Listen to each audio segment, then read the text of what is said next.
Sylvie Retena met en scène Blanche-Neige, une Blanche-Neige pour adultes, d'après Robert Walser, écrivain suisse. Le texte de Walser, très brièvement, commence à la fin du conte des frères Grimm. Donc si vous vous souvenez bien, ça se termine par « Ils furent heureux et eurent beaucoup d'enfants ».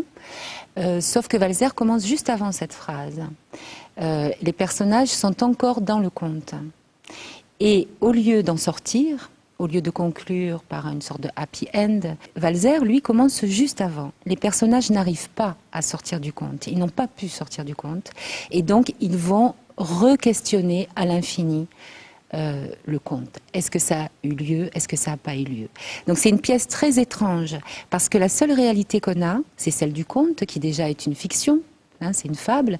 Et cette réalité, le conte, est remise en question par les personnages eux-mêmes.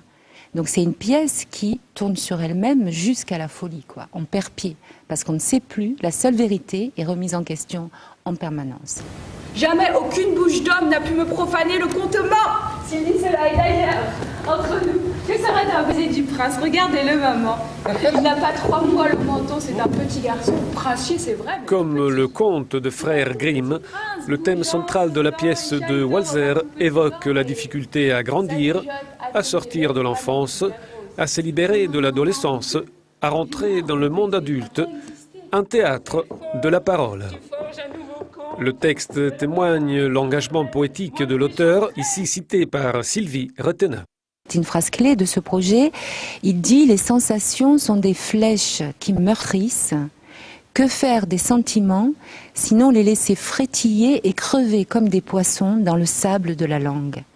Les sentiments des personnages, qui sont donc ceux du conte, frétillent et crèvent dans le sable de la langue. Parce que bien sûr, au fond de tout ça, il y a un abîme qui est que l'amour a du mal à être donné et reçu. Hein. Donc les sentiments essayent de prendre, mais finalement ils crèvent dans la langue.